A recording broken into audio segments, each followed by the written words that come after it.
Prosesi yang terdiri dari Ketua Sidang, Sekretaris Sidang, Promotor dan para penyangga memasuki ruang sidang. Hadirin dimohon berdiri.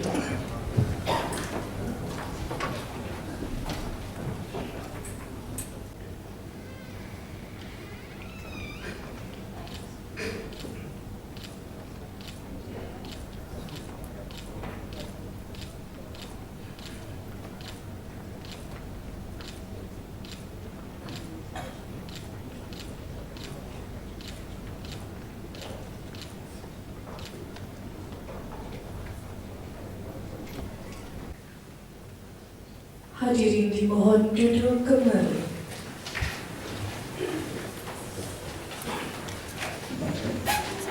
Sidang dibuka oleh Ketua Sidang.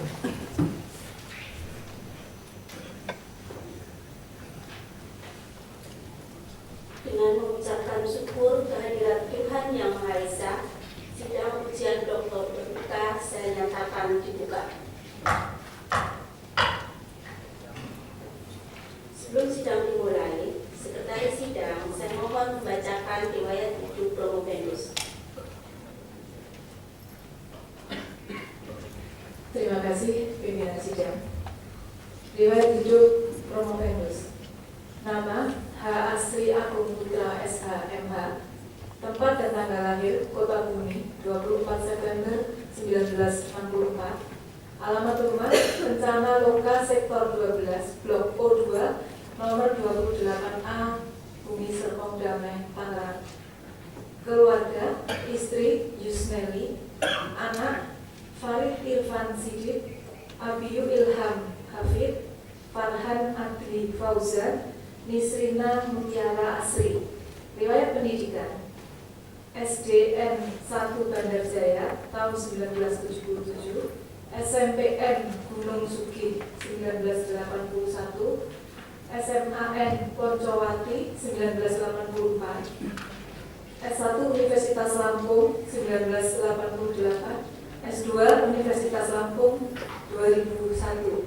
Riwayat jabatan Kepala Cabang Kejaksaan Negeri Liwa 1995, Kepala Cabang Kejaksaan Negeri Metro 1997, Kepala Seksi Tindak Pidana Korupsi Kejaksaan Tinggi Lampung 1998, Kepala Seksi Penyidikan Kejaksaan Tinggi Lampung 1999, Kepala Seksi Penuntutan Kejaksaan Tinggi DKI Jakarta tahun 2000, Kepala Kejaksaan Negeri Pelai Hari Kalimantan Selatan 2003, Asisten Bidang Intelijen Kejaksaan Tinggi Kalimantan Tengah 2004, Kepala Kejaksaan Negeri Jayapura 2007, Kepala Subdirektorat Tindak Pidana Korupsi pada Jaksa Agung Muda Tindak Pidana Khusus Kejaksaan Agung 2008, Inspektur Pembantu Keuangan, Perlengkapan dan Proyek Pembangunan pada Jaksa Agung Muda Intelijen Kejaksaan Agung RI 2010, Inspektur Muda Intelijen dan Pidana Khusus pada Jaksa Agung Muda Pengawasan RI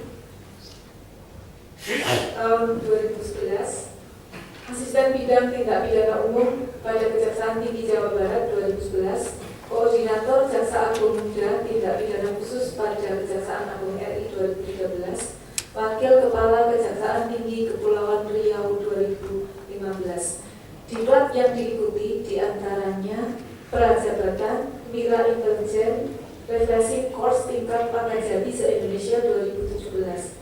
Penghargaan Satya Lancana Karya Satya 10 tahun 2000, Satya Lancana Karya Satya 10 tahun 2011, Asisten Tindak Pidana Umum Terbaik se-Indonesia 2012, juara 1 Diklat Pengendalian Penanganan Perkara 2012. Kemudian daftar riwayat hidup.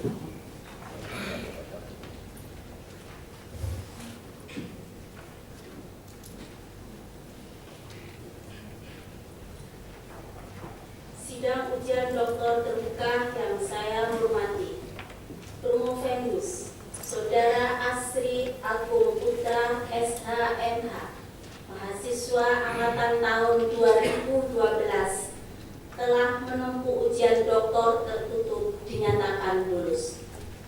Untuk itu, Promovendus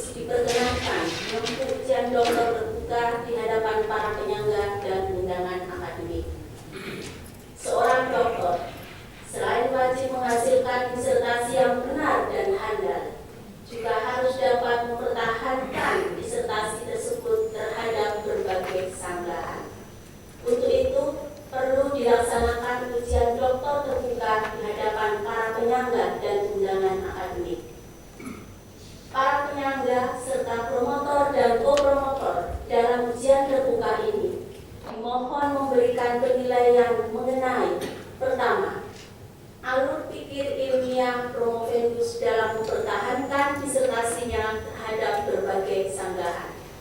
Kedua, sumbangan terhadap bidang ilmu dan atau nilai penerapannya. Sedangkan jawaban pertanyaan dari undangan akademik dapat sebagai bahan pertimbangan penilaian. Penilaian panitia ujian doktor terbuka ini akan dijadikan dasar penetapan predikat doktor, yaitu predikat memuaskan dengan IPK 3-340, predikat sangat memuaskan dengan IPK 341-374, predikat cum laude dengan IPK 375-4. Penilaian ujian akhir tahap kedua didasarkan atas rumus 1 kali IPK ditambah 3 kali UTTP ditambah 2 kali UTBK dibagi 6. Dengan pengertian IPK adalah indeks prestasi akademik kumulatif yang terdiri dari mata kuliah wajib, MKPKK, dan MKPD. Sedangkan UTTP adalah nilai ujian akhir tahap pertama atau ujian tertutup, dan UTBK adalah nilai ujian akhir tahap kedua atau ujian terbuka. Khusus untuk predikat cum laude, sesuai dengan peraturan Dekan Fakultas Hukum nomor 27A/H3.1.3/2009 tentang pengelolaan penyelenggaraan pendidikan program doktor ilmu hukum dengan masa studi tidak lebih dari 5 tahun. Tanpa mengurangi hak para penyangga dan undangan akademik sekalian, maka seyogianya sidang ini tidak menjadi ajang diskusi mengenai metode penelitian yang telah diputuskan dan disetujui oleh panitia ujian doktor tertutup. Karena banyaknya penanya yang ingin menggunakan kesempatan ini, maka saya mohon kesediaan saudara penanya, baik para penyangga maupun undangan akademik, untuk membatasi waktu dan jumlah pertanyaan, sehingga diharapkan semua penanya mendapatkan kesempatan. Promo Venus diminta memasuki ruang sidang.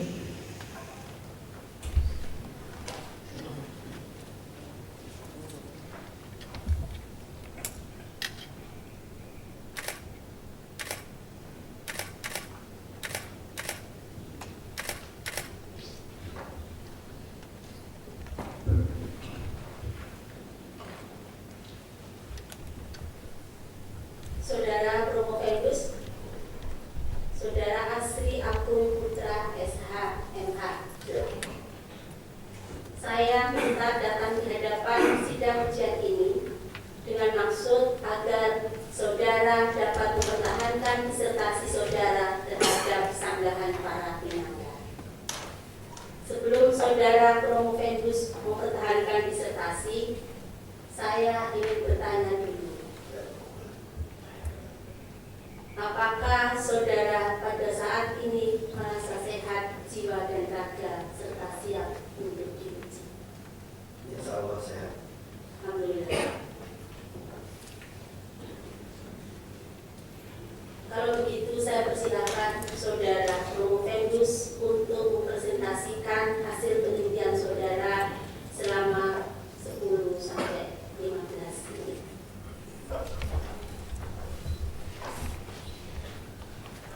Assalamualaikum warahmatullahi wabarakatuh. Selamat pagi dan salam sejahtera buat kita sekalian. Yang terhormat, yang terpelajar, Ibu Nurul Faridah SHLM MPHI selaku Ketua Sidang.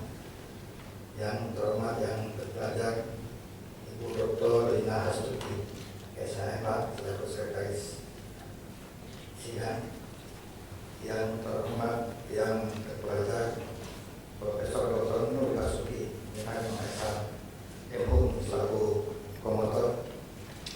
Yang terhormat dan yang terpelajar, Dr. Sadilini SHMS selaku co-promotor. Yang terhormat dan yang terpelajar, Profesor Dr. Muhammad Zaidun SHMH selaku penyangga. Yang terhormat dan yang terpelajar Profesor Dr. Didi Indro SHMH selaku penyangga, yang terhormat dan yang terpelajar Profesor Dr. Budi Rahmanto SHMH selaku penyangga, yang terhormat dan yang terpelajar Profesor Dr. Tati Sri Penyati SHMS selaku penyangga, dan yang terhormat Profesor Dr. Haris Budha Moko SHMH yang terpelajar selaku penyangga, serta undangan akademik pada hari ini yang saya hormati. Izinkan saya menyampaikan pokok-pokok disertasi saya pada kesempatan yang berbahagia ini dengan judul Tindak Pidana Korupsi di Bidang Perpajakan.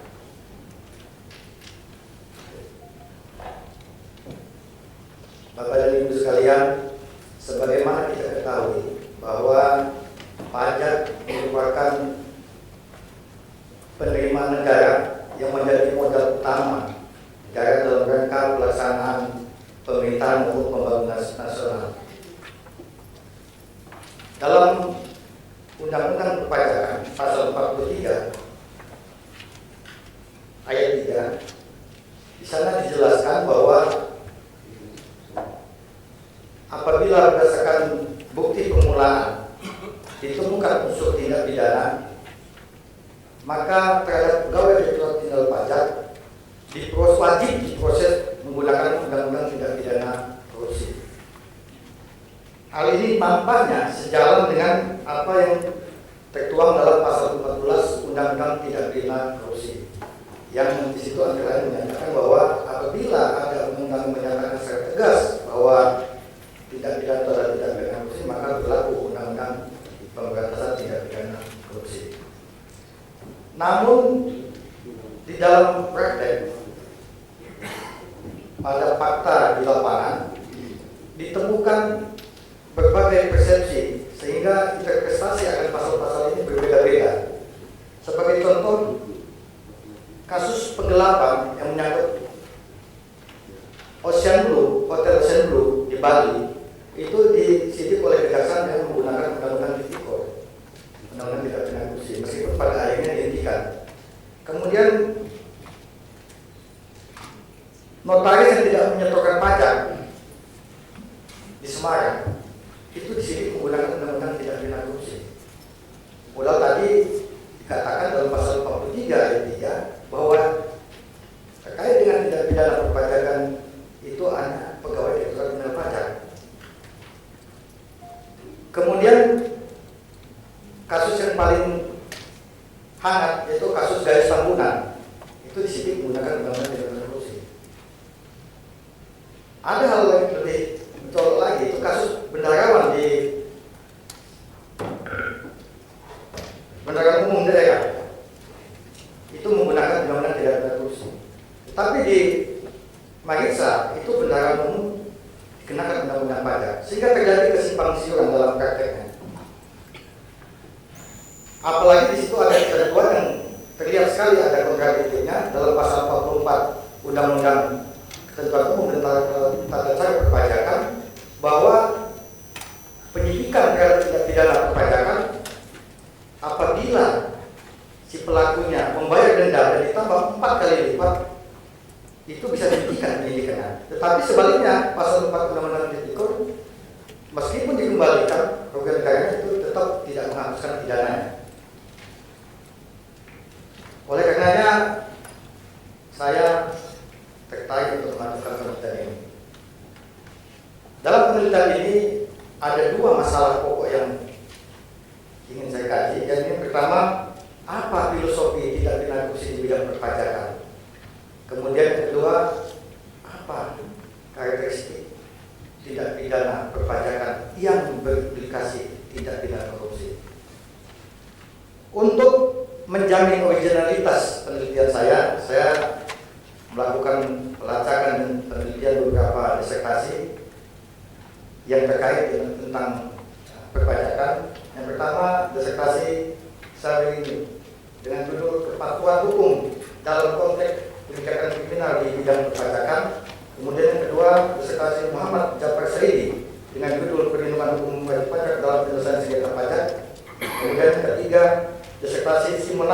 dengan judul penelitian politik hukum pidana dalam kebijakan terhadap pelaku tindak pidana perpajakan di Indonesia.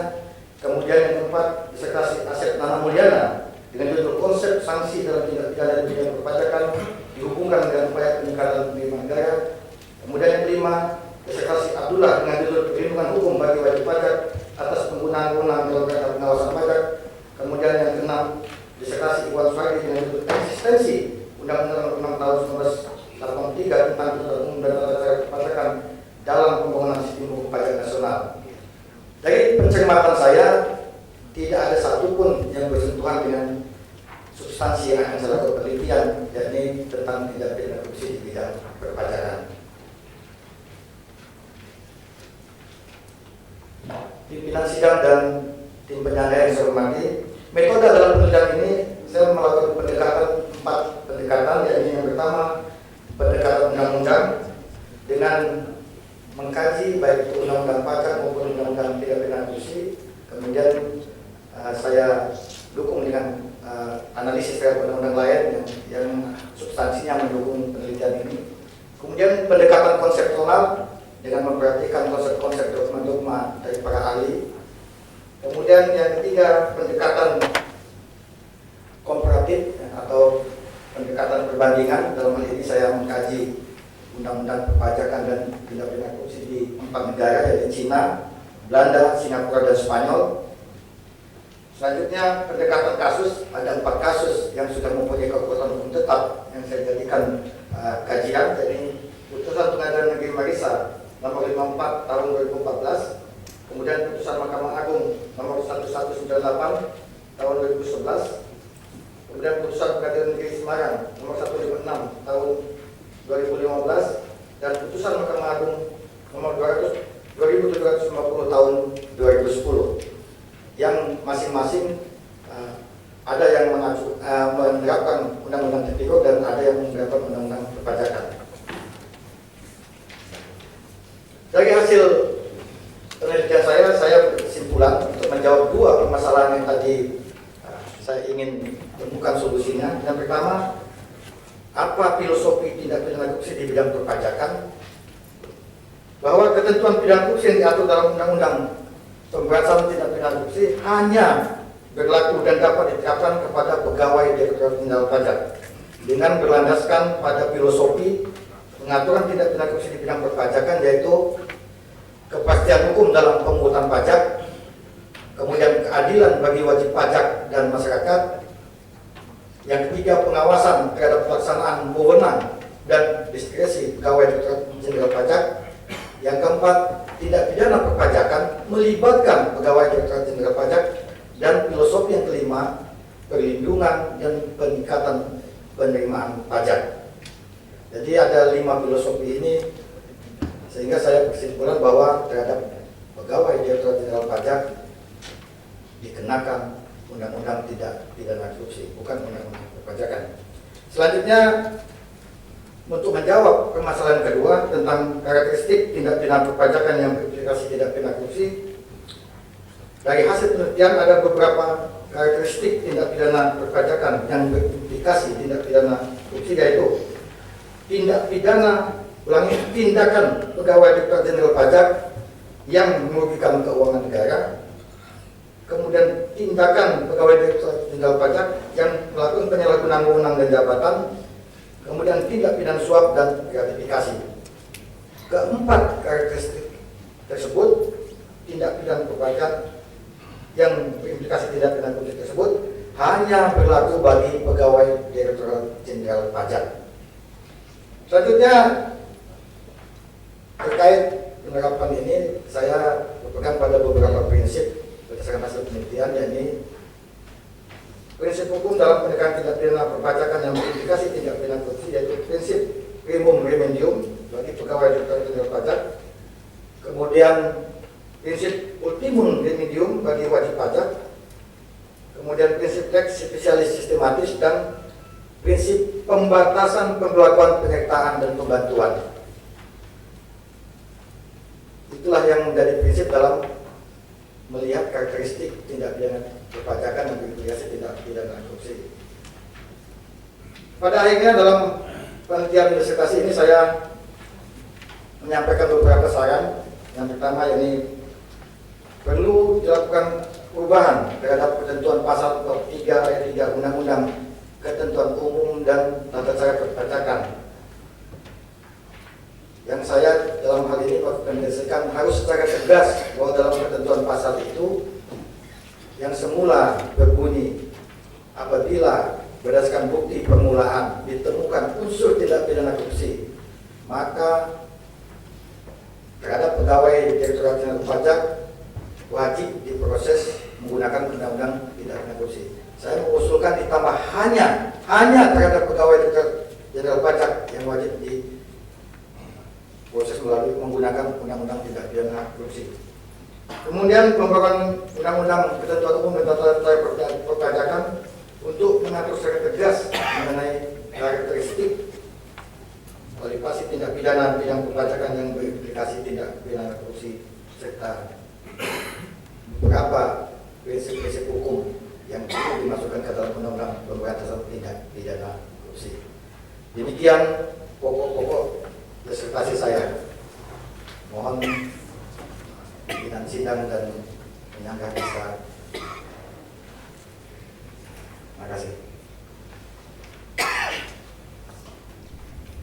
Terima kasih. Selanjutnya saya persilahkan Saudara Promotor Profesor Dr. Nur Basuki Minarno, SHMU, untuk mendapatkan kesempatan pertama menyampaikan pertanyaan dan sanggahan. Terima kasih pimpinan sidang. Barangkali Romo Ferdius mau menunggu di belakang. Terima kasih.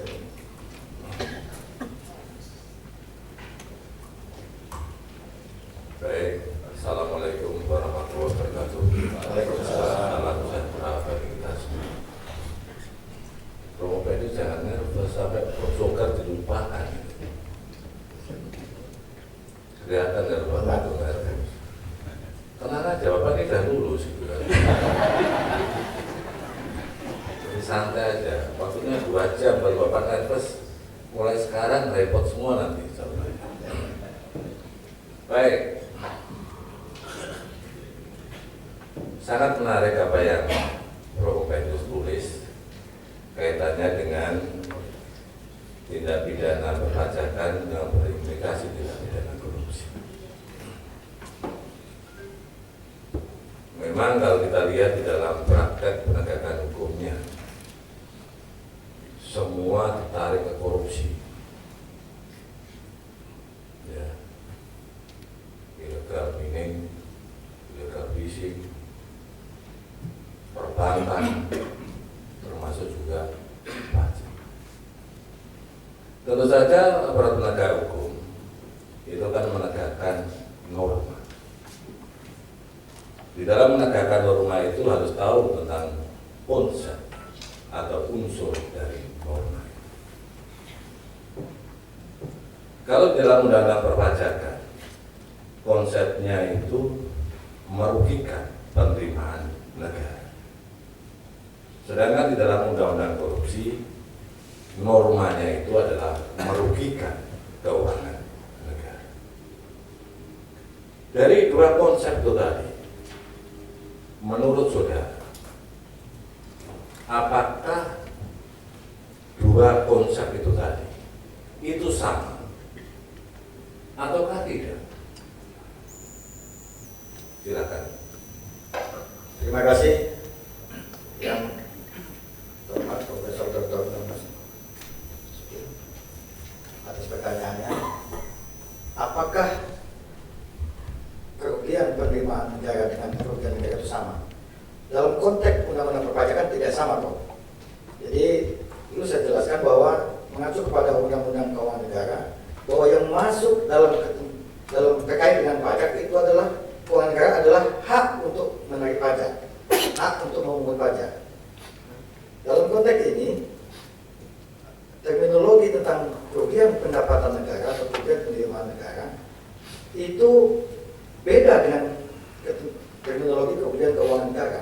Karena apabila kerugian pendapatan negara itu mengacu ke undang-undang perpajakan, itu bisa dipulihkan apabila wajib pajak membayar denda dan ditambah 4 kali uang denda tersebut, itu bisa dipulihkan. Tetapi terkait dengan undang-undang dengan kerugian keuangan negara dalam undang-undang tindak pidana korupsi, itu pengembalian keuangan negara itu tidak menghapus pidana, kemudian pengembalian keuangan negara itu tidak menyelesaikan esensi tindak pidana yang terjadi, karena pada prinsipnya tindak pidana korupsi itu adalah dalam melanggar hak-hak asasi manusia, maka terhadap pelakunya perlu dilakukan pemidanaan. Demikian.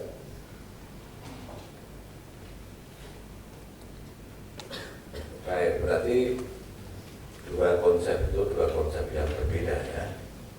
Makanya kalau penegak hukum tidak tahu konsepnya, pasti akan keliru di dalam mengambil suatu kesimpulan. Jadi saudara sudah menjelaskan bahwa merugikan penerimaan negara dengan kerugian keuangan negara merupakan dua konsep yang berbeda, sehingga kesimpulan saudara tidak pidana pajak tidak bisa ditarik ke dalam tindak pidana korupsi. Baik, yang kedua, kalau saya berpendapat bahwa tindak pidana korupsi itu merupakan genusnya, sedangkan tindak pidana pajak itu merupakan spesiesnya. Saudara Promoka itu setuju tidak dengan pendapat saya seperti itu? Silakan. Terima kasih, Dr. Basuki. Jadi, apakah tindak pidana korupsi itu merupakan genus dan tindak pidana perpajakan itu merupakan spesies? Saya tidak sependapat, karena pada prinsipnya dua-dua tindak pidana ini, baik tindak pidana korupsi maupun tindak pidana pajak, itu sama-sama spesialis, sama-sama khusus, tidak pidana khusus. Oleh karena satu tidak menginduk kepada lainnya. Oleh karenanya, menurut hemat saya tidak sependapat kalau itu adalah tindak pidana perpajakan adalah spesies dari tindak pidana korupsi.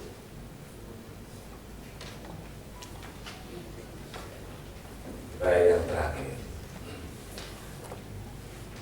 kalau di dalam disertasi itu saudara Promoka itu mengkaji tentang pasal 43 huruf A ayat 3. Kalau kita lihat normanya dari pasal 43 huruf A ayat 3 itu tadi, sebenarnya kan sudah jelas. Dikatakan di dalam undang-undang KUHP itu yang pada intinya adalah apabila terjadi tindak pidana perpajakan yang dilakukan oleh pegawai Dirjen Pajak itu merupakan tindak pidana korupsi. Dan kalau kita kaitkan dengan pasal 14 di dalam Undang-Undang Tindak Pidana Korupsi, yang pada intinya undang-undang di luar tindak pidana korupsi yang tidak menyatakan sebagai tindak pidana korupsi, tidak bisa undang-undang korupsi itu diberlakukan. Bagaimana pendapat saudara? Terima kasih, Bapak Basuki atas pertanyaannya. Terkait pasal 43 ayat 3 Undang-Undang Perpajakan, tadi Prof mengatakan sudah jelas. Kemudian dihubungkan dengan ketentuan pasal 14 Undang-Undang Pemberantasan Tindak Pidana Korupsi yang menyatakan bahwa apabila undang-undang lain menyatakan tegas bahwa itulah korupsi, maka diberlakukan Undang-Undang Pemberantasan Tindak Pidana Korupsi. Menurut saya, inilah justru menjadi titik persoalannya, bahwa saya tidak sependapat kalau pasal 43 ayat 3 Undang-Undang Ketentuan Umum dan Tata Cara Perpajakan itu sudah jelas. Di situ hanya dikatakan bahwa apabila berdasarkan bukti permulaan ditemukan unsur tindak pidana korupsi, maka terhadap pegawai Direktorat Jenderal Pajak wajib diproses menggunakan Undang-Undang Tindak Pidana Korupsi. Sepintas ini sebenarnya terkesan pas dengan pasal 14 dalam Undang-Undang Pemberantasan Tindak Pidana Korupsi. Tetapi pada kenyataannya terjadinya modus-modus tindak pidana di bidang perpajakan itu hampir tidak pernah terjadi pelaku tunggal. Tindak pidana di bidang perpajakan itu biasanya melibatkan antara wajib pajak, pegawai Direktorat Jenderal Pajak, dan bahkan bisa melibatkan pihak ketiga. Karena pada intinya tindak pidana di bidang perpajakan itu tujuan utamanya bagaimana menurunkan pajak yang harus dibayarkan. Nah, persoalannya ketika kita ingin menuntut pegawai Direktorat Jenderal Pajak dengan menggunakan instrumen Undang-Undang Pemberantasan Tindak Pidana Korupsi, bagaimana terhadap pelaku lainnya yang dalam hal ini pegawai atau ulangi adalah wajib pajak atau pihak ketiga. Ini persoalannya. Sehingga ini juga yang dalam prakteknya aparat penegak hukum di beberapa daerah mengedepankan subjektivitasnya menggunakan penyertaan. Justru dari hasil penelitian ini saya menemukan bahwa perlu ada prinsip pembatasan penyertaan dalam kaitannya dengan tindak pidana perpajakan yang berimplikasi tindak pidana korupsi serta prinsip lex specialis sistematis. Demikian, Prof. Baik, terima kasih.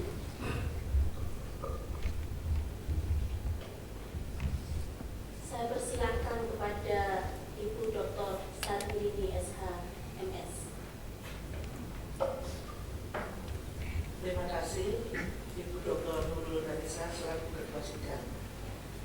Saudara Promovenus, Saudara Asri Agung Putra, merupakan kebahagiaan tersendiri bagi saya menjadi co-promotor saudara. Karena dari aspek pribadi saya sendiri, saya sepertinya terbangun setelah 25 tahun saya mulai awal menulis disertasi saya yang terkait dengan tindak pidana perpajakan. Jadi saya sangat berbangga sekali saudara bisa mengembangkan. Bahkan saya berharap saudara setelah ini meneliti kembali sehingga bisa menghasilkan teori-teori baru yang terkait dengan tindak pidana di bidang perpajakan. Sebagaimana secara normatif dan dalam berbagai doktrin yang terkait dengan tindak pidana perpajakan, maka ruang lingkup tindak pidana perpajakan ini sangat kompleks karena terkait dengan hukum pajak, hukum administrasi, sebagaimana peraturan perundang-undangan di Eropa, hukum perdata, sebagaimana peraturan perpajakan di Amerika Serikat, dan otomatis terkait dengan hukum pidana. Karena itu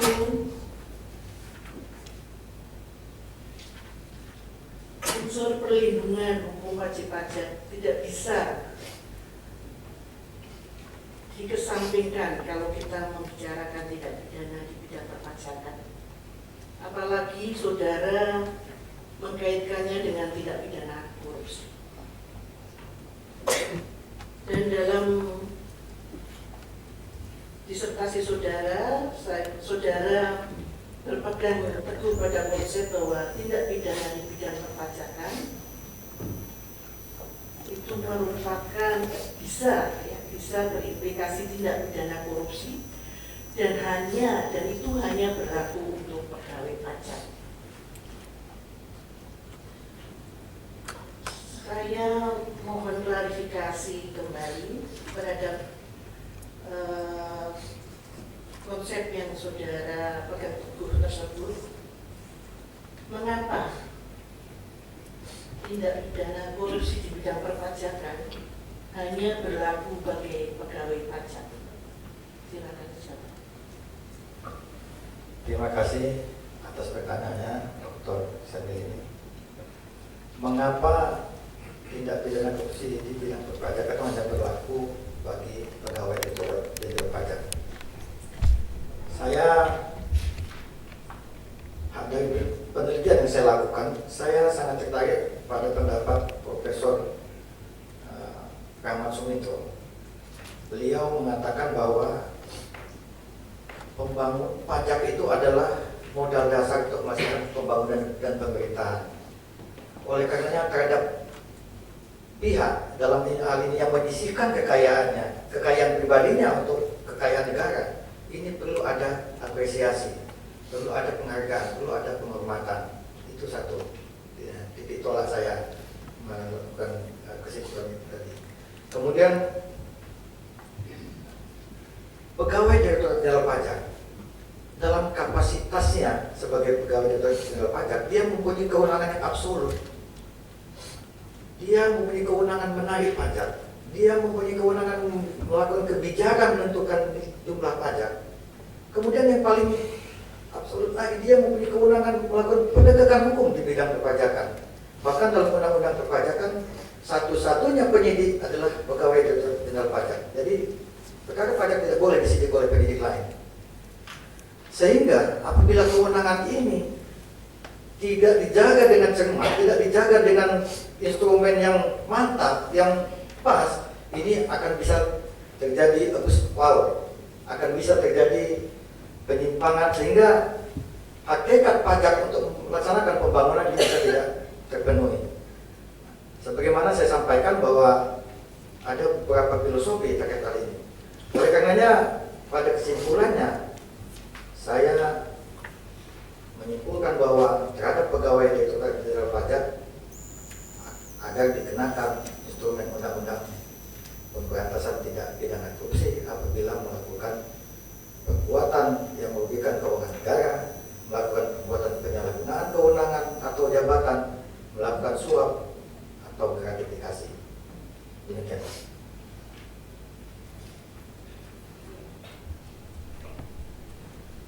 Pertanyaan saya kedua terkait dengan konsep deal naming pernyataan. Kalau dikaitkan dengan konsep deal naming pernyataan bahwa wajib pajak yang terkait dalam hal ini turut serta membantu pelaku utama dalam hal ini pegawai pajak kalau terjadi dalam tindak pidana perpajakan, itu berarti juga bisa dikenakan tipikor. Tapi saudara tetap kekeh bahwa tipikor di bidang perpajakan hanya untuk pegawai pajak. Jadi pertanyaan saya, bagaimana konsep deal naming di dalam tindak pidana, dalam kaitannya dengan tindak pidana perpajakan yang saudara kaitkan dengan tipikor? Silakan. Ya. Baik, terima kasih atas pertanyaan Dr. Syarifudin. Jadi terkait tindak pidana, terkait ajaran deal naming dalam konteks tindak pidana perpajakan yang berimplikasi tindak pidana korupsi. Tadi sudah saya jelaskan ketika menjawab pertanyaan Prof. Nur Basuki bahwa tindak pidana perpajakan itu hampir tidak pernah dilakukan satu orang, tetapi dia dilakukan kerjasama antara wajib pajak dan pegawai Direktorat Jenderal Pajak. Dalam konsep ini, saya tidak sependapat apabila wajib pajak dikenakan undang-undang tindak pidana korupsi.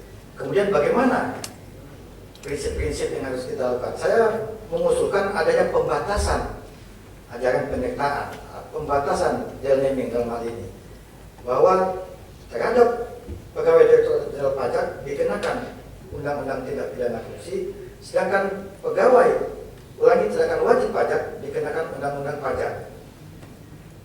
Ini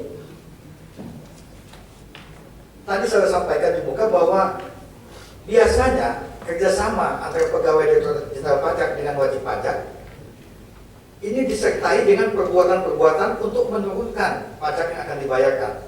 Bisa melalui pembukuan palsu, bisa melalui faktur palsu, dan sebagainya. Dan modus-modus itu sudah terakomodir di dalam pasal-pasal delik pajak. Oleh karenanya, terhadap pegawai wajib pajak dalam ini dikenakan undang-undang ketentuan umum dan tata cara perpajakan. Demikian.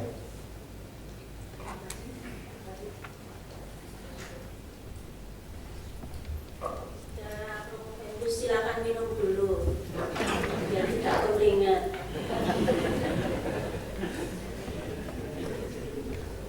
Alhamdulillah.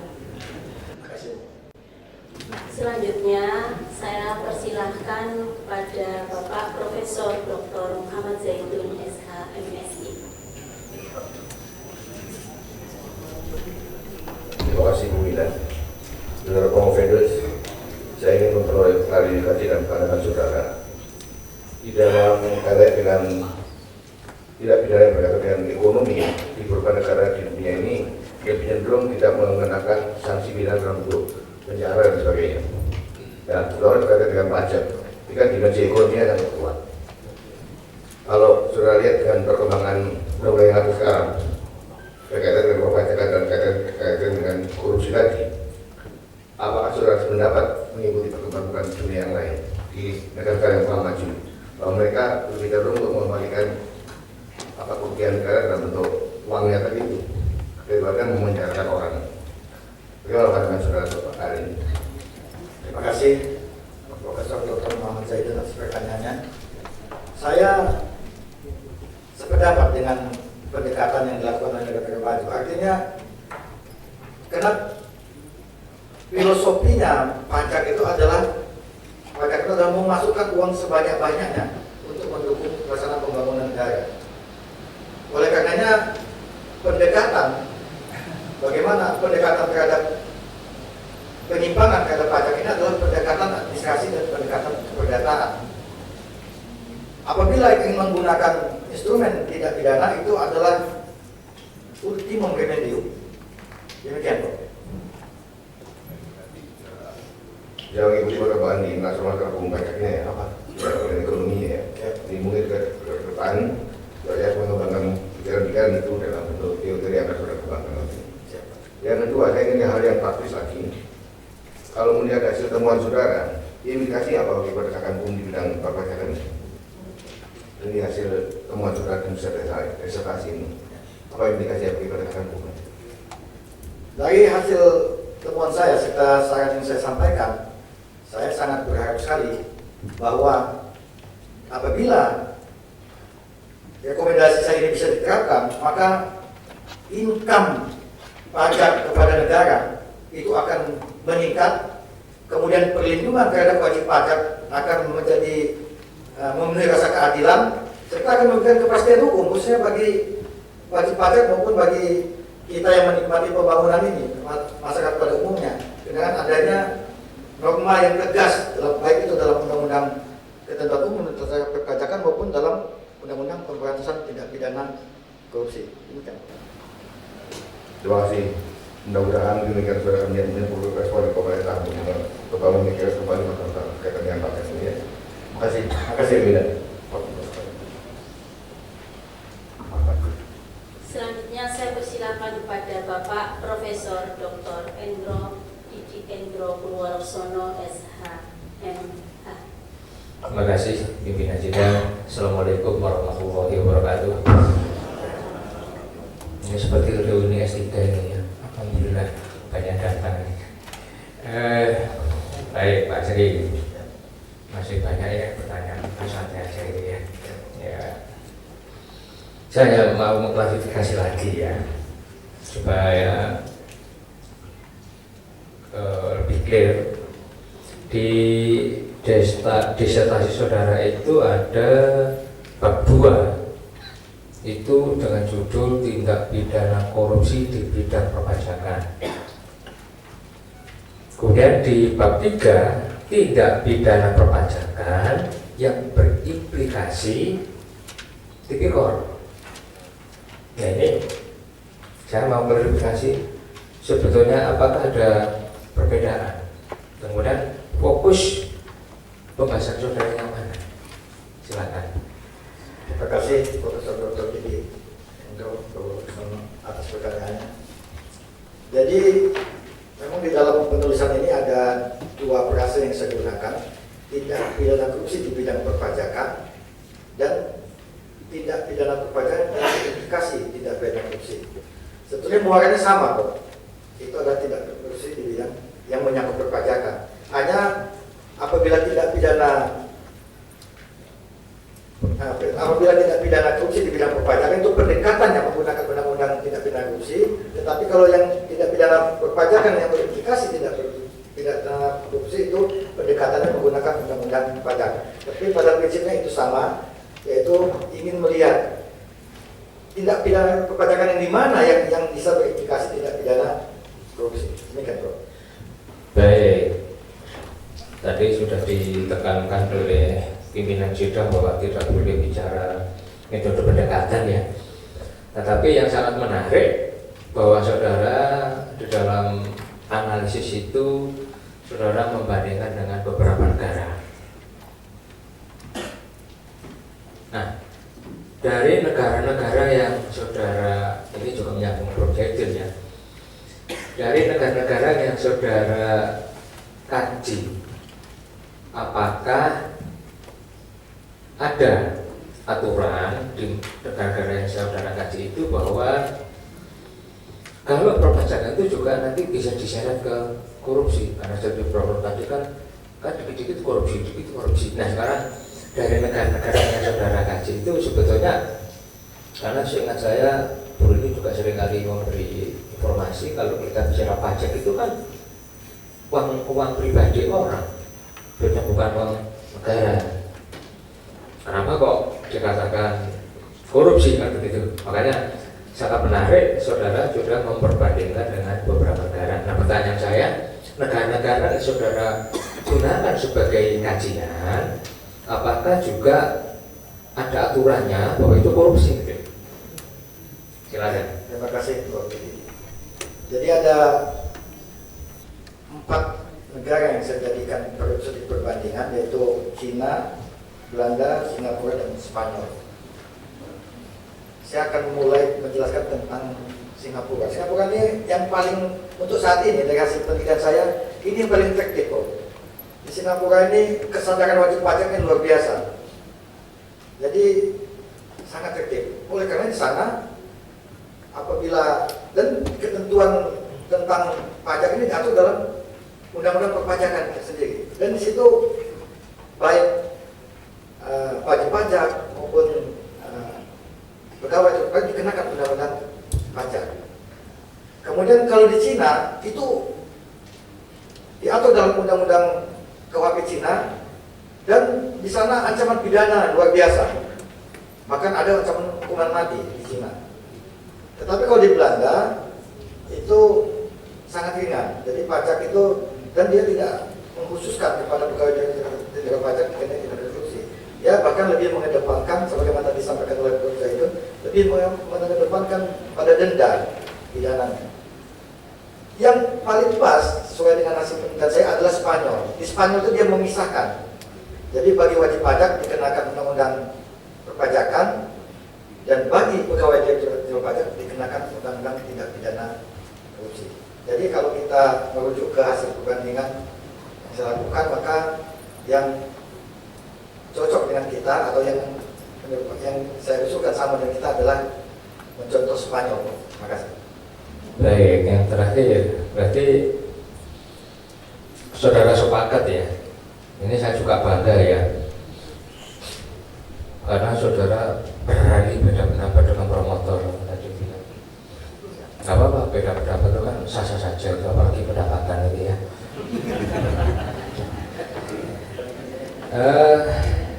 Ini saya juga nanti beda pendapat dengan saudara, nggak apa-apa. Saudara, ini memang harus seperti itu ya, bahwa untuk tipikor tindak pidana bidang perpajakan itu, kalau tipikor itu hanya pejabat, ya kan? Padahal kalau kita kembali kepada kerangka teori seperti Bu Rini tadi itu kan kita mengenal teori tentang penyertaan. Ada 55, ada 56.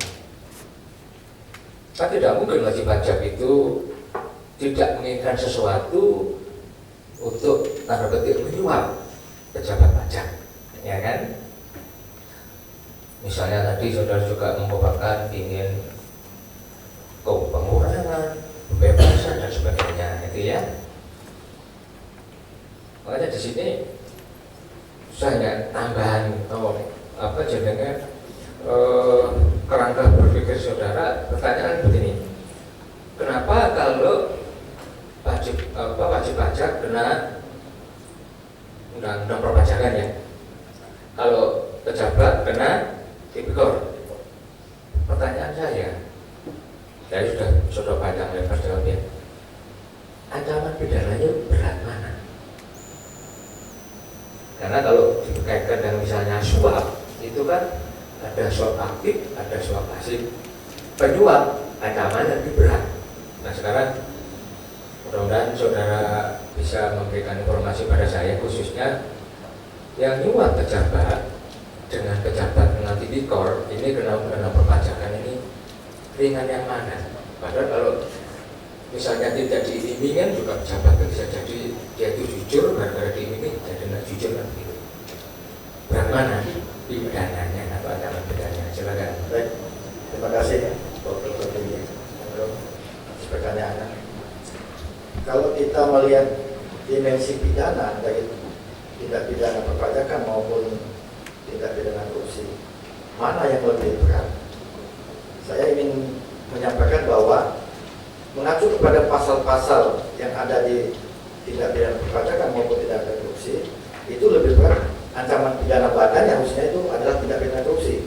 Karena di tindak pidana undang-undang tindak pidana korupsi kita, undang-undang 31 maupun undang-undang 20, itu ancamannya bahkan ada yang hukuman sampai dengan hukuman mati.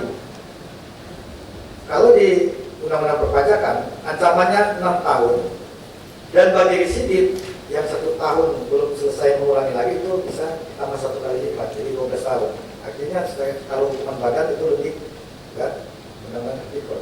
Tapi ketika kita melihat denda, kalau saya kaitkan dengan denda di undang-undang tindak pidana korupsi maupun uang pengganti, maka di perpajakan itu lebih besar kok. Karena di perpajakan dia diwajibkan membayar pajak terhutang plus 4 kali denda, 4 kali pajak terhutang. Kalau di undang-undang tipikor di pasal 18 dendanya itu biasanya hanya ya dalam prakteknya hitungan ratusan juta atau miliar, dan uang pengganti itu sesuai dengan yang dinikmati oleh pelaku. Jadi kalau dibandingkan dari pengembalian keuangan negaranya, maka undang-undang perpajakan itu lebih berat. Terima kasih. Baik, mudah-mudahan dari 15 sama 6 orang baru 1 orang nanti masih lancar terus. Terima kasih pimpinan sidang. Assalamualaikum warahmatullahi wabarakatuh. Selanjutnya saya persilakan kepada Bapak Profesor Dr. Yohanes Sultan Simamora, SHMU. Terima kasih pimpinan sidang. Selamat ya. Profesor sebentar lagi sudah disahkan sebagai dokter ya. Terima kasih. Relax saja. Sekalipun tadi nama saya tidak disebut juga nggak masalah. No problem lah ya. No problem. Sama sekali no problem. Saya tadi lihat ini banyak banget. Apa ini semua dari Riau kan pasti? Mayoritas dari Riau. Mayoritas dari Riau ya. Riau. Luar biasa. Bapak Ibu sekalian, selamat datang di kampus Fakultas Hukum Uner ya. Saudara Pronovendus, saudara di dalam disertasi mengatakan ada ketidakpastian hukum dalam penegakan hukum terkait dengan tindak pidana perpajakan. Saya ingin klarifikasi ya. Sebetulnya yang terjadi itu memang betul terjadi ketidakpastian hukum berhubung adanya inkonsistensi antara pengaturan di Undang-Undang Tindak Pidana Korupsi di satu sisi dengan Undang-Undang Tindak Pidana Perpajakan di sisi yang lain. Ataukah yang terjadi itu sesungguhnya adalah kesalahan penerapan hukum saja. Ya, ini saya minta Bapak jawab secara singkat aja itu. Silakan. Kalau menurut saya bukan inkonsistensi, tapi memang norma yang ada di khususnya di pasal 43 itu masih bisa ditafsirkan lain. Artinya masih mau ditafsir. Di situ kan apabila berdasarkan bukti permulaan ditemukan unsur tindak pidana korupsi, maka terhadap pegawai Direktorat Jenderal Pajak wajib diproses menggunakan undang-undang tipikor. Kalau menurut saya itulah yang dalam prakteknya oleh aparat penegak hukum menggunakan pendekatan subjektivitas masing-masing. Ada di satu tempat di Marisa dia menggunakan pasal 39 tentang pajak. Sementara bendahara umum dilarang tukar dia gunakan undang-undang tipikor. Sama-sama bendahara umum yang memungut PPh dan PPN karena tidak menyetorkan. Dua ini tetapi menggunakan instrumen yang berbeda. Sehingga pasal 43 itu memang masih multitafsir. Oleh karena dalam penelitian ini saya mengusulkan supaya ditambah hanya terhadap pegawai Direktorat Jenderal Pajak. Baik. Jadi konsep yang saudara tawarkan itu aja, hanya menambahkan kata hanya dalam tanda kutip. Khusus untuk yang pasal 43, Pak. Hmm. Tetapi di lain pihak saya merekomendasikan untuk memasukkan prinsip-prinsip terkait penegakan hukum tindak pidana perpajakan yang berimplikasi tindak pidana korupsi. Baik. Selanjutnya, Saudara Profesor, ini kita semua dan juga semua undangan akademik ini saya kira semua sarjana hukumnya. Kalau kita belajar ilmu hukum, lalu sampai pada pembahasan mengenai konflik norma, kita mengenal ada asas lex specialis, derogat dari lex, dan seterusnya. Di dalam disertasi saudara ini, saya tidak pernah jumpai ada satu terminologi atau konsep lex spesialis apa itu? Sistematis. Lex spesialis sistematik, ya. Saya belajar hukum tahun 80, ya. Jadi sudah sekian puluh tahun. Nah, setelah melihat disertasi saudara inilah baru saya dapatkan itu istilah lex spesialis sistematik itu. Tolong jelaskan singkat, apa ini lex spesialis sistematik itu? Silakan. Baik, terima kasih Profesor Dr. Yohanes Soekarsimamura atas pertanyaannya. Jadi dari hasil kajian saya dengan membaca beberapa literatur, bahwa ketika ada konflik antara undang-undang yang bersifat khusus berhadapan dengan undang-undang yang bersifat khusus, kita perlu cari solusinya. Bermula saya membaca pendapat Ian Cavalier, yang pada intinya beliau menyampaikan bahwa ya melakukan pendekatan logis, mana yang lebih logis. Kemudian dalam perkembangannya ada beberapa guru besar di Indonesia, yakni Omar Harris, Edi Omar Harris, kemudian Profesor Widiarto Sinarjo dan Profesor Romli Atmasa-Smita. Mereka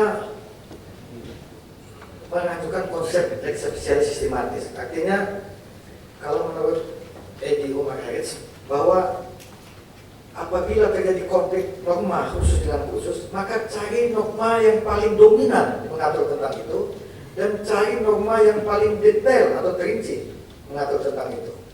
Nah, beliau menjelaskan itu adalah prinsip lex spesialis sistematis. Demikian, Pak. Baik, yang terakhir ya. Ini menjadi berita hangat, Pak. Semalam kalau kita ikuti media elektronik, di situ ada running text Direktur Jenderal Pajak menggandeng KPK, ya, dalam rangka untuk meningkatkan penerimaan dari sektor perpajakan itu. Tapi sekarang dari penelitian saudara mengatakan bahwa yang menjadi domain atau kompetensi absolut dari pengadilan tipikor adalah pelanggaran pajak, di mana di situ melibatkan pegawai Direktorat Jenderal Pajak. Saya satu aja pertanyaan, kalau saudara diminta pendapat nih, entah oleh Kementerian Keuangan dalam ini Direktorat Jenderal Pajak, ya kan, atau mungkin juga oleh KPK, saudara kayaknya cocok ya pimpinan KPK-nya. Apa saran yang saudara bisa berikan? Silakan. Terima kasih Prof. Yohanes Soekarsimamura atas pertanyaannya. Jujur saya katakan bahwa seyogianya Direktorat Jenderal Pajak tidak perlu melibatkan aparat penegak hukum, karena Direktorat Jenderal Pajak itu punya kewenangan yang absolut memungut, membuat kebijakan, menentukan angka pajak, bahkan melakukan penegakan hukum. Kenapa dia harus minta bantuan aparat penegak hukum lain? Ini menyangkut moral aja. Bagaimana mereka bisa memperbaiki dari dalam? Bagaimana mereka bisa konsisten menerapkan ketentuan-ketentuan di bidang perpajakan? Ini menurut saya ini satu fenomena yang kurang tepat, yang kurang baik di masyarakat apabila dia menarik-narik institusi aparat penegak hukum. Saya justru menilai ini mungkin ingin mencari perlindungan. Terima kasih, Pak. Baik.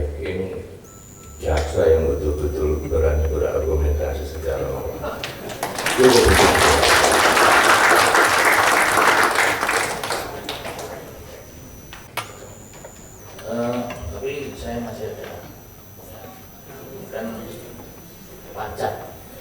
Pajak itu sebetulnya merupakan salah satu penerimaan negara ya, pendapatan nasional. Ya. Dan itu berasal dari wajib pajak pribadi dan badan. Tetapi di dalam pelaksanaannya untuk memobilisasi dana-dana dari pembayaran pajak dari wajib pajak pribadi dan badan itu kan perlu pengawasan ya oleh aparat penegak hukum. Kenapa perlu pengawasan? Untuk mencegah terjadinya penyelewengan atau untuk menghindari penggelapan pajak dan sebagainya. Namun di dalam praktek itu masih ada celah kelemahan ya, sehingga penerimaan pajak pada negara itu tidak bisa optimal. Saya masih ingat kasus Gayus itu, ada guyonan wajib pajak itu taat pajak, tapi pejabat pajak bejat-bejat, itu guyonannya gitu. Tapi di satu sisi pejabat pajak sudah melaksanakan tugas kewenangannya sesuai undang-undang, tapi wajib pajak yang bandel ya, mestinya harus bayar pajak sekian dia kurangi. Dan sebetulnya saya tanya, upaya apa ya yang perlu dilakukan untuk mencegah semakin menurunnya penerimaan pajak? Karena sekarang ini kan pemerintah sudah menjot semua negara dari sektor pajak. Ya, itu dulu. Terima kasih. Terima kasih Profesor Dr. Elbudi Gagamanto SH.M.H. atas pertanyaannya, upaya apa dalam rangka untuk menggenjot penerimaan pajak. Mungkin ada dua pendekatan, Bro. Pertama, pendekatan dari wajib pajaknya. Ini perlu ada semacam kesadaran bahwa sebetulnya negara ini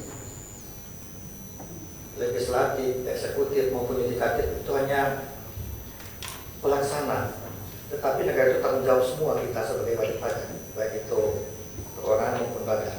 Oleh karena itu, tanpa partisipasi wajib pajak yang saat ini di mana Indonesia merupakan dominan pemasukan itu dari pajak, maka negara ini akan terkatit-katit dalam pelaksanaan pembangunan maupun pemerintahan.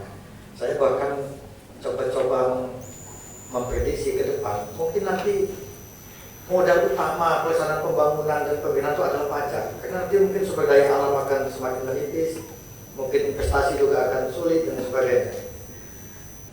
Oleh karenanya pajak ini sangat-sangat jadi primadona dalam pelaksanaan pembangunan bangsa. Kemudian kenapa kok hanya pegawai Direktorat Jenderal Pajak? Tadi saya sampaikan bahwa pegawai Direktorat Jenderal Pajak itu kan mempunyai kewenangan yang absolut. Apabila ini tidak dilakukan pengawasan secara ketat, nah ini akan membahayakan. Karena jujur Prof, dari sekian banyak kasus yang pernah saya tangani, itu ini kerjasamanya tidak dominan satu pihak saja. Ini mohon maaf, ini memang mencari sesuatu, sementara ini ingin menurunkan setorannya kepada negara. Jadi dua-duanya memang sama-sama aktif. Oleh karenanya ini perlu ada instrumen pengawasan yang cukup keras, dan menurut saya undang-undang pemberantasan tindak pidana korupsi ini instrumen yang tepat untuk pegawai Direktorat Jenderal Pajak. Terima kasih. Masih satu lagi Pak Asri. Ini Pak, ini ada dua rumusan masalah ya.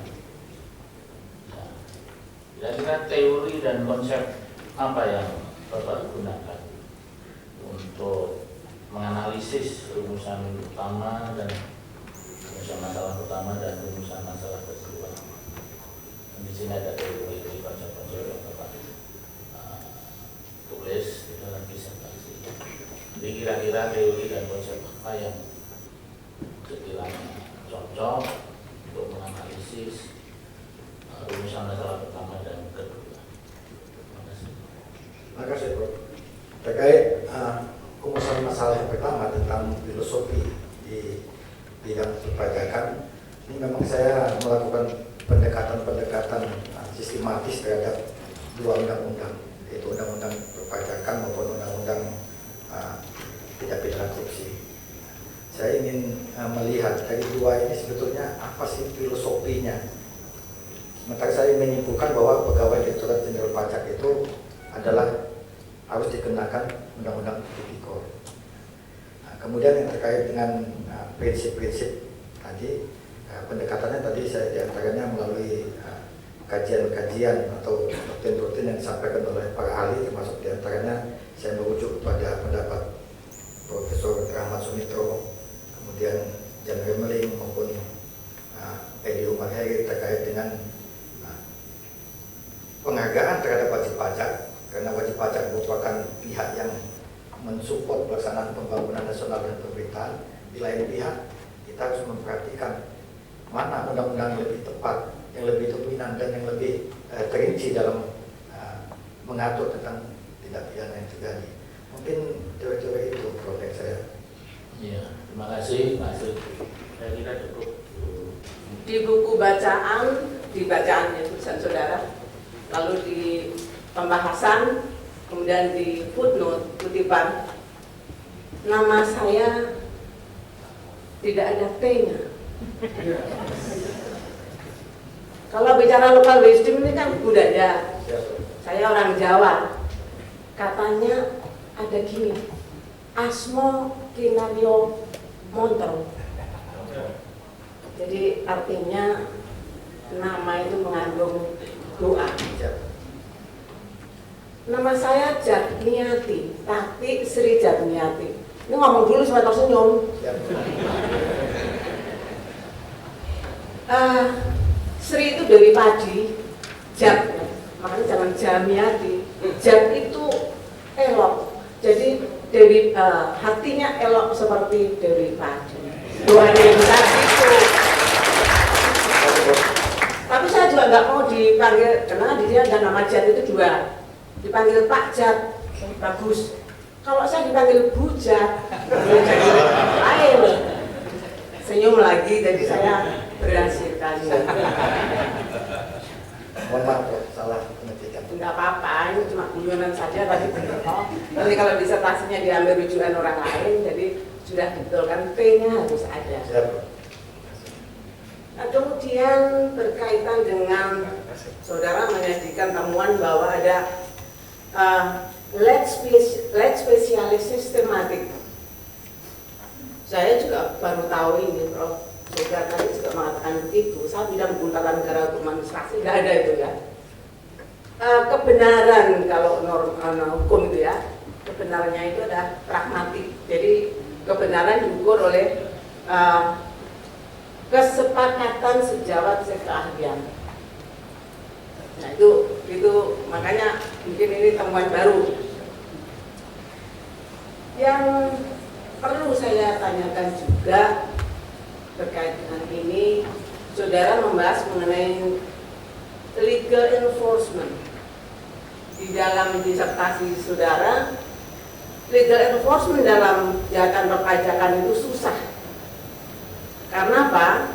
Ada konflik norma, konflik aturan hukum. Saudara membahas undang-undang KUP dan undang-undang tindak pidana korupsi. Kalau teorinya kan hanya ada 3 ya, saudara penulis. Ada lex superior derogat legi inferiori. Yang pertama. Yang kedua ada lex specialis derogat legi generali. Yang ketiga ada lex posteriori derogat legi inferiori. Nah, kalau ini tidak bisa, asas preferensi nggak bisa digunakan.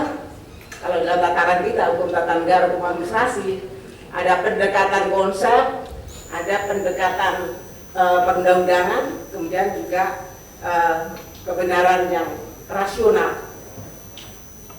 Saya mau menanyakan berkaitan dengan bidang saya, khususnya mengenai lex spesialis derogat legi generali. Di Undang-Undang Tipikor, Undang-Undang 31/1999 ya, Ini kan mengatur mengenai penyalahgunaan wewenang, mengatur mengenai pidana dan denda. Saya mencoba mengkaitkan dengan Undang-Undang Kehutanan dan Undang-Undang Pertambangan. Kalau di Undang-Undang Kehutanan di pasal 78 itu ada sanksi pidana untuk kejahatan yang merugikan negara, kejahatan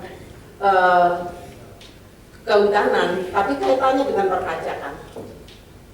Itu banyak loh. Jadi pidananya 10 tahun dan denda 10 miliar. Jadi ini ada aturan tersendiri di Undang-Undang Kehutanan, dan tadi Saudara Bromo Fendos membicarakan mengenai Undang-Undang Tipikor. Kemudian kalau kita bicara Undang-Undang Pertambangan, tadi baca pagi-pagi. Di pasal 158, pasal 158 itu juga membahas mengenai sanksi. Manakala pengelolaan pertambangan, khususnya mengenai pemberian izin eksplorasi dan eksploitasi bidang pertambangan yang kemudian merugikan negara, itu pidananya 10 tahun dan denda 10 miliar juga. Nah, dalam konteks lex spesialis derogat legi generali, apakah ini masuk yang mana? Yang lex spesialis itu yang undang-undang perkebunan dan pertambangan, ataukah saudara tetap saja seperti pandangan saudara bahwa ini harus undang-undang tipikor? Ini dulu. Terima kasih Profesor Dr. Tati Sri Niati. Ya, pakai T. Siap. Atas pertanyaannya. Terkait pertanyaan tentang prinsip lex spesialis derogat generali dan kemudian mencontohkan kepada kasus-kasus tindak pidana korupsi, tindak pidana kehutanan maupun tindak pidana di bidang pertambangan, saya kembali kepada pendapat semula bahwa masing-masing ini ada aturan pidananya dan ada norma-norma yang sangat tegas mengandung delik di situ, baik undang-undang korupsi, undang-undang pertambangan maupun undang-undang kehutanan. Menurut saya ketiga undang-undang ini sama-sama spesialis. Di satu sisi ini undang-undang korupsi, di satu pihak undang-undang kehutanan ada normanya yang mengatur dan ada ancaman pidananya. Kemudian demikian juga di undang-undang pertambangan. Nah, kalau saya kaitkan dengan penelitian disertasi saya, inilah yang konflik norma antara lex spesialis dengan lex spesialis, antara spesialis dengan spesialis. Sehingga saya jujur, Prof. Dr. Tadi, saya sempat berdiskusi dengan guru besar atau promotor saya, kemudian Prof. Didi, maupun Prof. Sogar, Prof. Buda. Saya ingin mencari apa istilah lain dari lex spesialis sistematis ini, belum ketemu saya, Prof. Jadi makanya saya mengacu kepada pendapat Prof. Ian Gemelin, kemudian Edi Omar Herit dan Indiarto Seno Aji, bahwa apabila terjadi konflik norma-norma yang menyangkut undang-undang khusus itu menggunakan pendekatan lex spesialis sistematis. Jadi kalau tadi Prof. Tati mengatakan 3 kasus itu, menurut saya 3-3 itu spesialis, Prof. Jadi tidak ada yang lebih generalis dari 3-3 itu. Jadi kalau saya tidak kurang sependapat kalau ketiga itu menggunakan pendekatan lex spesialis derogat lebih general. Terima kasih, Prof. Baik, tapi kalau di dalam hukum pemerintahan, hukum tata negara, sanksi pidana yang ada di situ adalah pidana administratif. Kemudian di dalam konteks hukum administrasi juga ada yang namanya gelede normstelling. Norma yang satu selalu berhubungan dengan norma yang lain dan itu diperhitungkan. Sehingga saya juga minta klarifikasi dari Saudara Bromo Fendos. Jadi intinya apakah tetap undang-undang tipikor atau dengan satu perlakuan yang khusus seperti yang saudara uraikan? Saya berpendapat tetap kepada undang-undang yang kekhususan itu yang sudah mengatur delik-deliknya masing-masing. Jadi bisa undang-undang kehutanan, ya, bisa undang-undang pertambangan, bisa tipikor. Baik. Jadi mengacu kepada undang-undang khususnya yang sudah mengatur norma delik masing-masing. Baik, terima kasih sudah menjawab sesuai dengan apa yang sudah saya inginkan. Assalamualaikum warahmatullahi wabarakatuh. Terima kasih dengan sudah.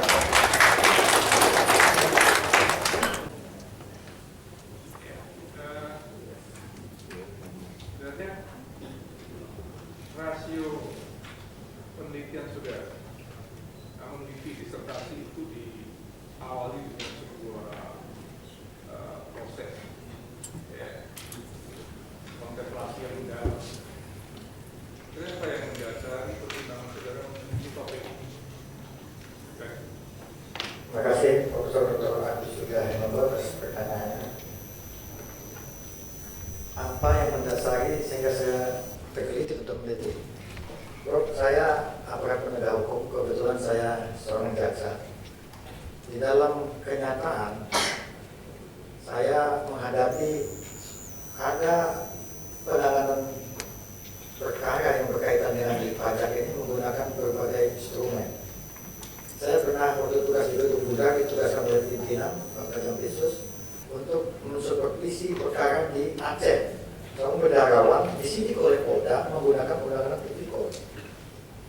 Modusnya dia tidak menyetorkan pajak yang pemotongan pajak tidak disetorkan oleh bendaharawan itu. Kemudian tadi saya sampaikan pada saat paparan bahwa di Marisa itu seorang bendaharawan dikenai undang-undang tipikor. Di Marisa seorang bendaharawan dikenai undang-undang tindak pidana pajakan. Kemudian di Larantuka dikenai undang-undang. Jadi sementara pasal 43 itu mengisyaratkan demikian yang bisa dikenai undang-undang itu awal mulanya saya kritik ini karena tidak ada perhatian. Kemudian Prof izin, kebetulan di Kepulauan Riau itu ada satu perkara yang ditangani oleh Polda itu terkait BPHTB. Itu dia menggunakan undang tipikor. Saya lihat justru di dalam Undang-Undang 28 tahun 2009 tentang pajak dan retribusi daerah itu ada pengaturan secara tegas bahwa itu administratif penal law yang bisa diselesaikan secara administrasi. Tidak perlu menggunakan surat tindak pidana korupsi.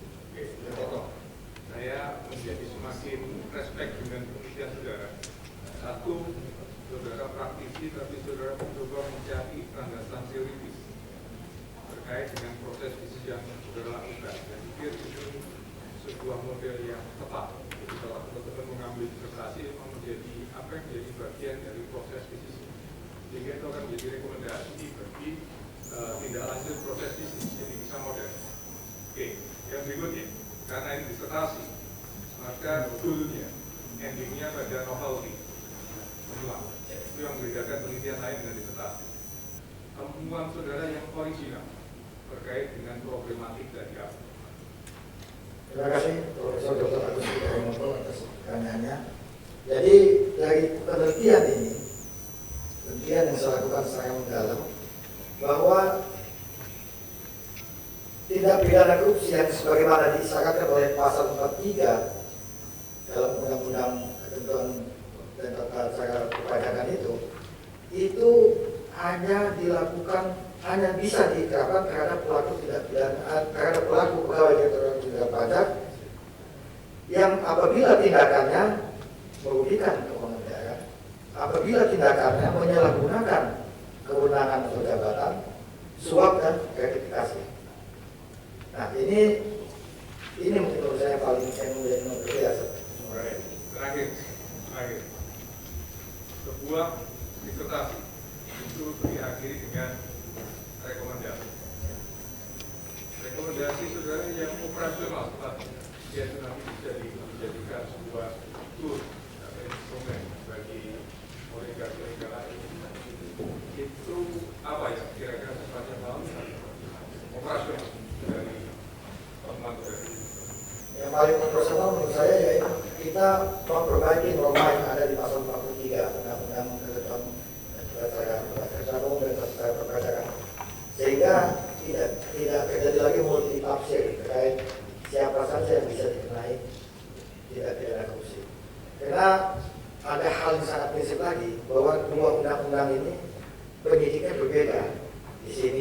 punya PPNS pajak sembari menjadikan bisa jaksa, hakim, polisi, ulangi jaksa, KPK dan kepolisian. Sehingga yang paling operasional bagaimana memperbaiki norma terkait masalah. Saya puas. Tadi sebentar, Bu Nur. Ini penting. Penelitian ini segera buat semacam manual prosedurnya agar di lingkungan institusi saudara ada paling tidak kesamaan langkah. Karena saya pikir tadi seperti yang disampaikan oleh penyangga sebelumnya, langkah Anda akan kuat, ya, apabila di backup dengan aturan lain yang benar, tapi dimensi asasnya juga harus benar. Oleh karena itu, saran saya segera buat semacam manual prosedur atau apa dalam rangka menyamakan langkah. Ya, jangan sampai antara satu dengan yang lain dalam satu institusi ada perbedaan-perbedaan yang itu malah menurut saya kontraproduktif. Terima kasih.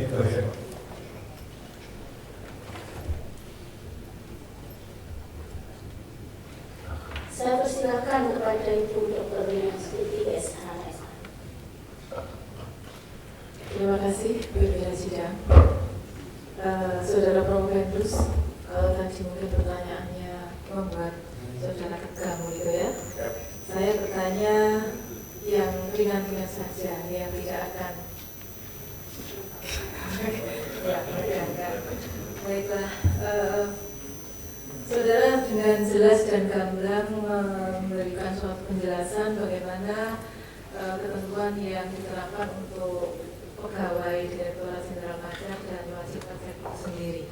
Saya jadi paham begitu. Oke. Selanjutnya saya ingin mengetahui apakah tindak pidana korupsi di bidang perpajakan itu merupakan sebab utama kurang maksimalnya penerimaan negara sehingga pembangunan itu tidak maksimal. Dijawab dulu. Terima kasih Ibu Dr. Rina Astuti SHM atas pertanyaannya. Tadi saya menjawab pertanyaan Profesor Dr. Muhammad Zaitun melihat dari dua pendekatan bahwa sebetulnya tidak optimalnya pemasukan negara dari aspek pajak itu ada dua sisi. Pertama, kesadaran wajib pajaknya. Karena apalagi sekarang ini wajib pajak itu menggunakan pendekatan self assessment. Akhirnya bagaimana menggugah kesadaran untuk ikut berkontribusi menyokong modal dana untuk pelaksanaan pembangunan dan pelaksanaan roda pemerintahan. Di sisi lain, ya dari wajib pajaknya yang memang punya moral tidak baik, termasuk juga dari pegawai Direktorat Jenderal Pajak yang memang moralnya tidak baik. Jadi dua-dua sisi ini memang perlu ada upaya perbaikan ke depannya. Terima kasih.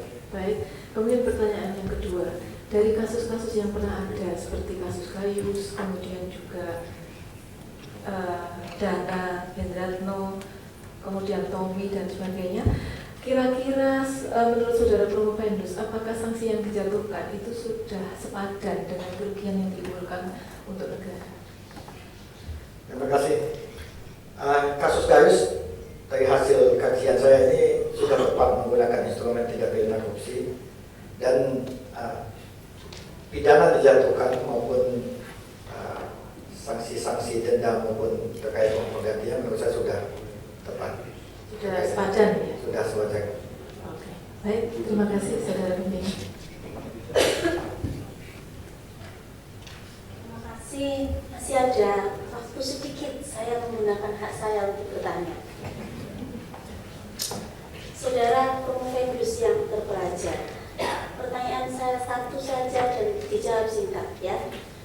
Apa kontribusi disertasi saudara ini bagi pengembangan ilmu pengetahuan? Terima kasih Ibu Nurul Barisa SHL PhD atas pertanyaannya.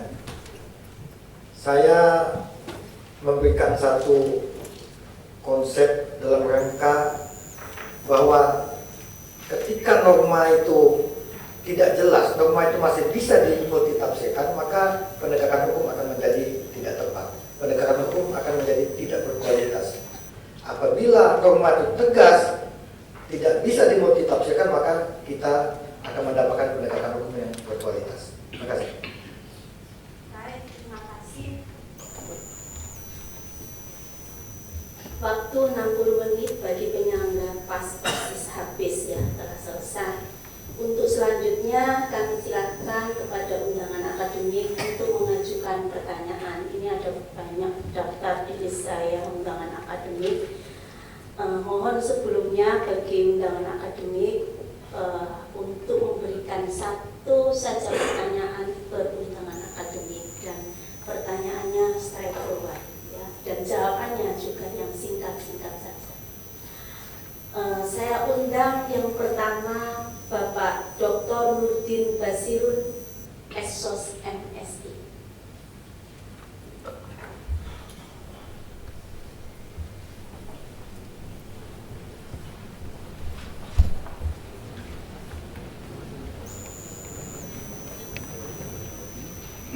Terima kasih.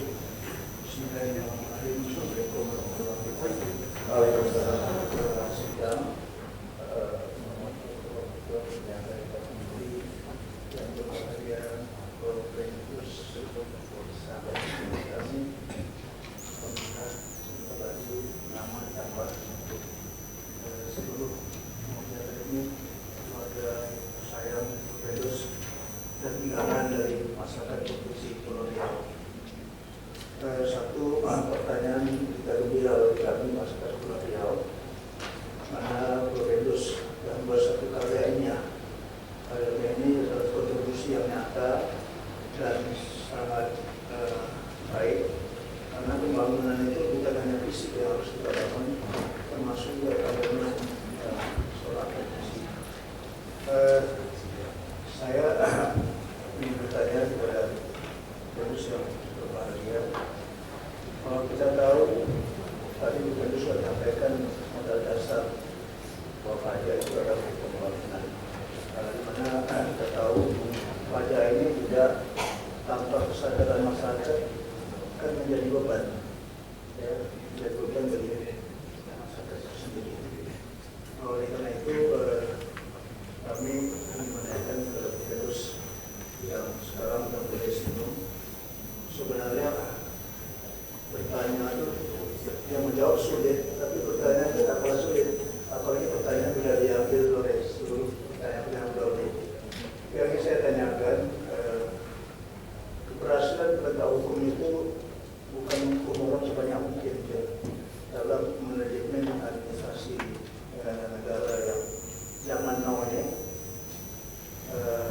Yang saya tanyakan adalah interaksi antara wajib pajak dengan pegawai pajak. Kira-kira untuk memaksimalkan pendapat pajak, pendekatan apa yang lebih layak dalam ilmu sosial? Kalau saya telah berhukum, ilmu sosial dilakukan apakah mencegah, mengawasi, menindak dengan pendekatan administrasi atau pendekatan hukum?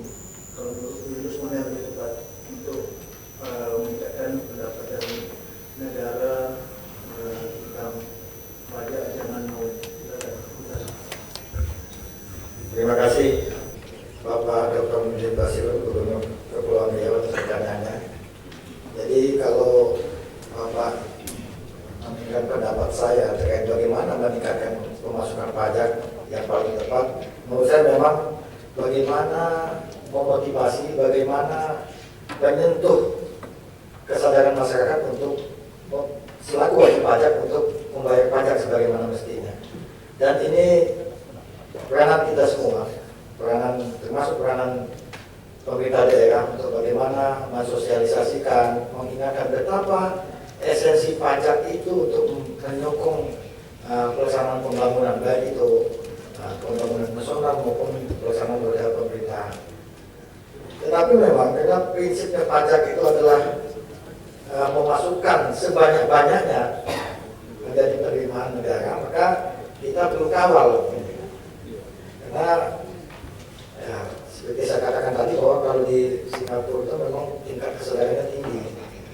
Kita ini masih perlu ada instrumen yang mengawasi pelaksanaannya. Karena itu memang di pajak itu ada unsur pemaksanya, Jadi menurut saya Pak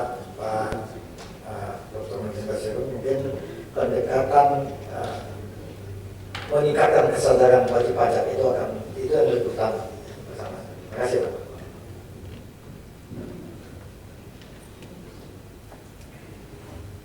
Selanjutnya saya persilahkan undangan akademik yang kedua Bapak E.S. Maruli Tagalung SHMH.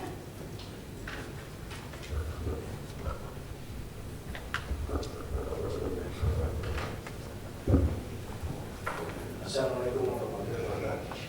Selamat siang. Salam sejahtera. Terima kasih. Saya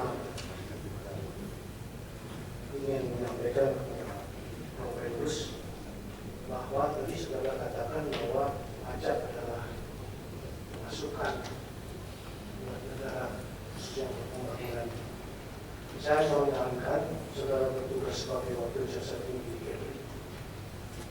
Saudara harus menyarankan semua masyarakat DKI harus wajib membayar pajak. Jangan sampai ada lagi yang tidak membayar pajak DKI. Karena pajak ini sungguh-sungguh sangat membantu negara di dalam pembangunan. Dan saya mengucapkan juga selamat pada Prof. Idrus yang telah dapat menjawab semua pertanyaan tadi dengan gamblang, dan saya ucapkan selamat untuk penyandang gelar dokter. Itu saja yang saya sampaikan. Terima kasih. Terima kasih Pak Maruli Tagalung atas masukannya. Terima kasih Pak. Selanjutnya saya undang Bapak Dr. Abdul Muni SH Menko.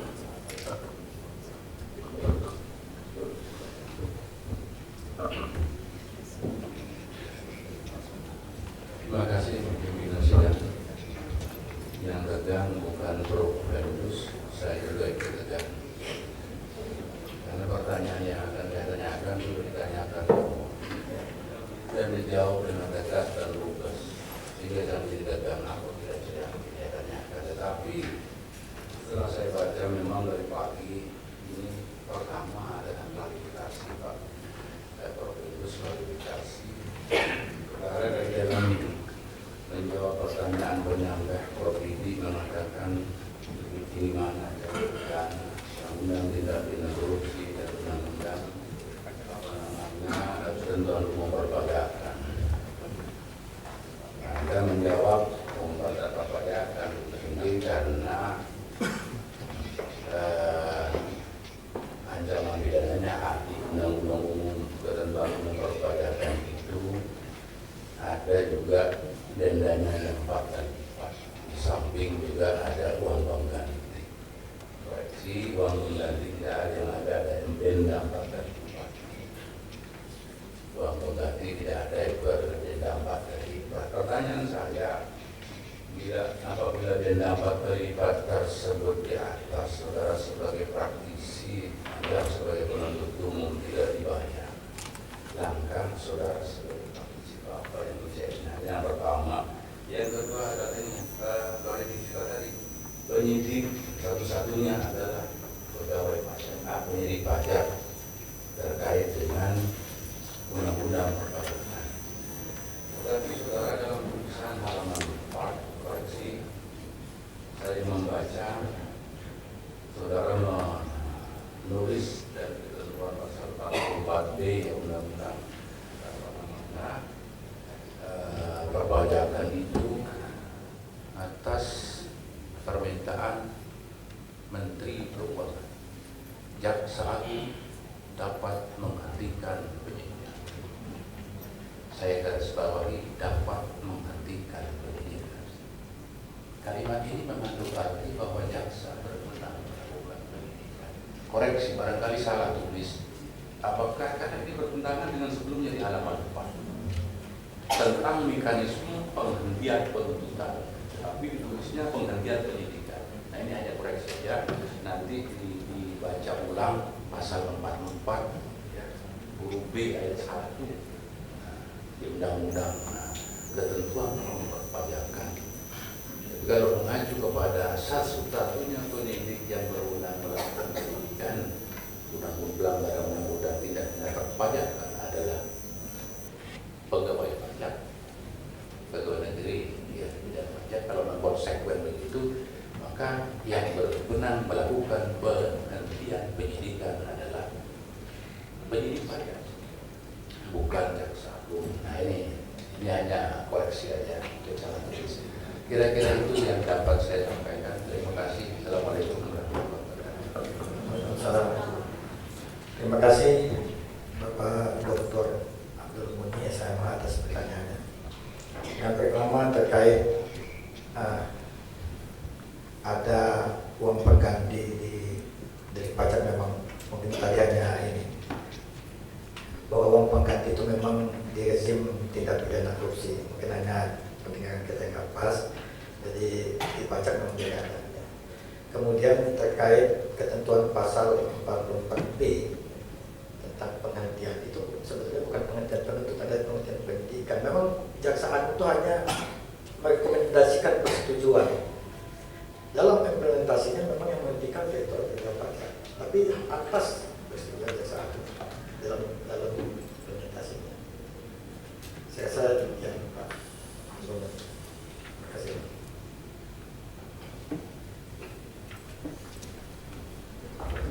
Baik, sidang doktor terbuka yang saya hormati, waktu ujian sudah berakhir. Permintaan maaf saya sampaikan kepada undangan akademik yang belum dapat kesempatan bertanya, maka ujian doktor terbuka dinyatakan sudah selesai. Selanjutnya, Ketua Sidang akan mengadakan rapat yudisium untuk menetapkan predikat disertasi promovendus sidang diskorsing paling lambat 25 menit. Ketua Sidang, Sekretaris Sidang, Promotor, Co-Promotor, dan para penyangga dipersilakan menuju ruang yudisium. Hadirin dimohon berdiri.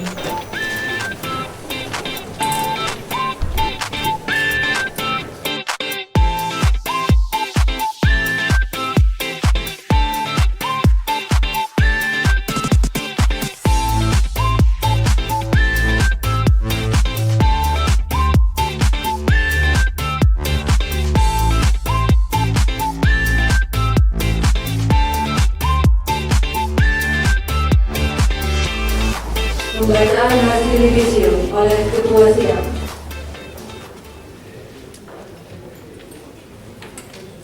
Skorsing dicabut. Sidang ujian doktor terbuka saya buka kembali dengan acara pembacaan hasil yudisium. Berdasarkan hasil rapat yudisium ujian doktor terbuka dan setelah mempertimbangkan prestasi yang telah dicapai promovendus selama dalam pendidikan, ketekunan dan kesungguhan kerja saudara promovendus dalam melakukan penelitian, ketelitian, ketekunan promovendus dalam mempelajari kepustakaan, serta kemampuan promovendus menarik kesimpulan yang bermanfaat. Cara promovendus mempertahankan disertasi yang menggambarkan kemampuan promovendus menguasai dengan baik bidang ilmu yang diteliti. Semangat saudara promovendus dalam upaya menyelesaikan pendidikan sampai tak bisa senyum. Dan kredibilitas ilmiah dan kegunaan serta sumbangan yang berharga dari disertasi promovendus untuk ilmu pengetahuan. Selain itu juga memperhatikan pertama, penilaian yang dilakukan oleh panitia ujian doktor tertutup tanggal 21 Desember 2017 yang diketuai oleh Bapak Profesor Dr. Didik Endro Purwosono SHMH. 2.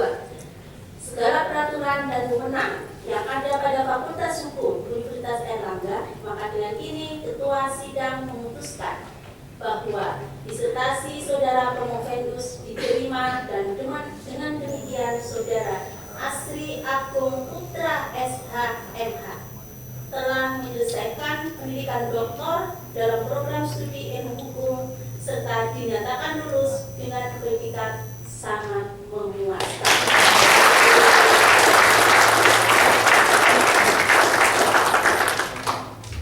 Indeks prestasi kumulatif 3,83.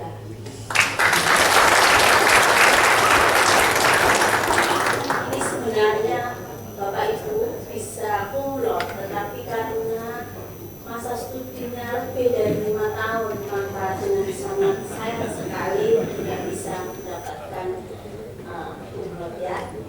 Namun saja